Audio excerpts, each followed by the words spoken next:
What's up everyone, my name's Michael. Welcome back to my channel. Today we're going to be talking about the eBay VeRO program.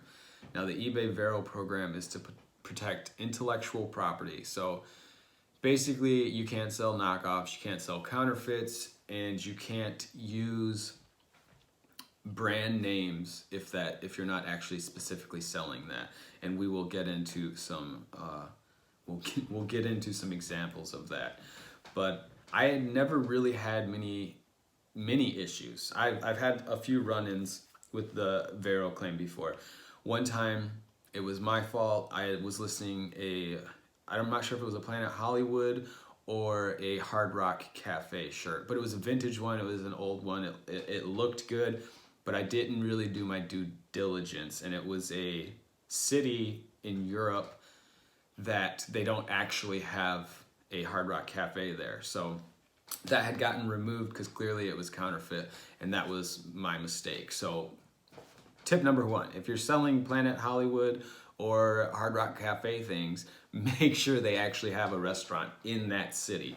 So, but what I really wanted to talk today about is Velcro.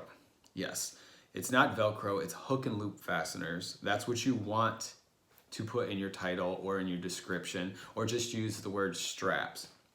So I did have a VeRO claim, and I want to say it was like a year or two ago. I had gotten a warning about Velcro, so I knew you couldn't use it, but it was in this time period when I had started using some VAs, and I had like 2 or 3 people that were listing for me, and the thought never crossed my mind. So I must have missed it, and I ended up getting a VeRO claim, and I got suspended for 3 days.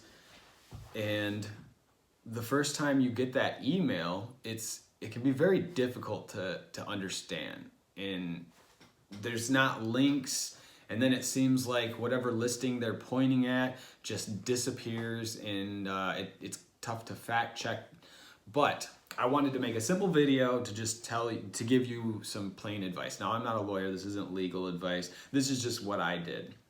So this time I knew that I didn't have anything with Velcro in it, because it's been a while since we had anyone else listing for us. I've been doing all the listings, and since that last time that I had that warning, I went through and I removed everything that had the word Velcro in it. And then I haven't done that since. So when I got this email, I was really thrown off. And but the email will basically say, you've had a VeRO claim, we removed this listing, this is the person that filed the claim, and at the very bottom it would be like, this is the listing we removed. Now, the listing they removed of mine, it was a vintage pair of Shimano mountain bike clipless pedals. And I'm looking right in the email at the bottom, and it has my title right there, and it said vintage Shimano SBD clipless shoes strap or something. And so that kind of scratching my head because it doesn't have Velcro in the title. So at this point, what you want to do is you would email the link if you feel that you may not have made an error. Like if you did make an error and you sold something bootleg, or you did something, like, you kind of just got to take your lumps and just deal with the 3-day suspension. But at this point, I know that I didn't.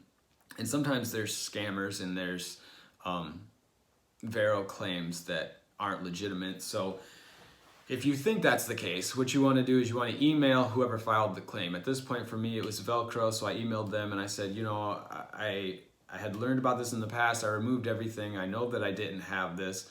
The email that eBay sent me had my title of the listing, and it didn't have Velcro in it. So I'm just touching bases with you. Is there anything that you can do? And then while I was waiting for an email back from them, I called seller support, and I was speaking to seller support about the email, and he was going through and looking at it, and he's like, yeah, I'm not sure what happened. This looks like a mistake because you don't have Velcro in the title. He couldn't transfer me to the back offices, which was frustrating. So I had to then get off the phone and email VeRO at eBay to deal with this. And you're supposed to get a response within 24 hours. So that was, we'll say, Wednesday morning. And then Wednesday night, I still couldn't do anything. So I did all my listings and saved them as drafts. Everything on Poshmark and Mercari went live. So, and then Wednesday night, I get an email back from this person that I emailed at VeRO.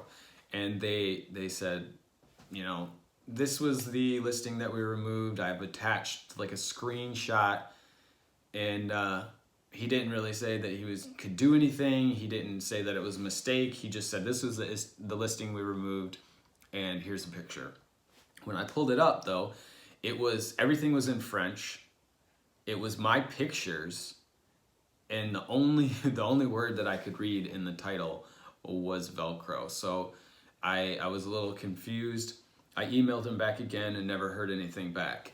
So the next morning, I get an email back from VeRO at eBay, and they're like, oh yeah, it must have been a mistake. We will lift the restrictions. I'm like, awesome. So I go to start listing again, and I still have the same restrictions. So nothing happened that day either. I emailed VeRO again to ask about it, and still didn't hear anything back. So long story short, on Friday morning, so it was 2 full days, I got a second email from VeRO, and they lifted my restrictions. So basically what had happened was I didn't make a mistake. I'm not sure how this happened. I still haven't got a clear answer. But what you want to do is you definitely want to email the people. Don't be afraid to call seller support, and don't be afraid to email the VeRO program, because at the very least, it shows that you're willing to work. For this situation, I didn't make a mistake, and they were going to give me a 3-day restriction.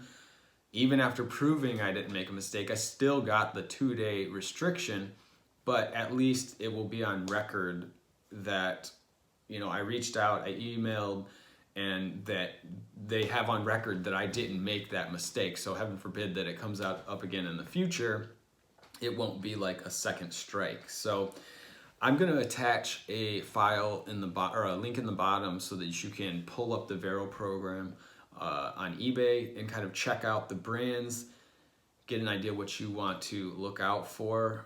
But you know, it goes without saying that you're not supposed to sell counterfeit knockoffs, but like, you really got to be careful with the Velcro company. I don't hear about people having a lot of issues with other companies. I think Invisible Fence is one that you don't want to use. But anyways, if you guys have any other questions, or if you have any experiences with the VeRO program, either good or bad, leave them in the comments and let me know what you think. That's all for today, and we'll talk to you soon.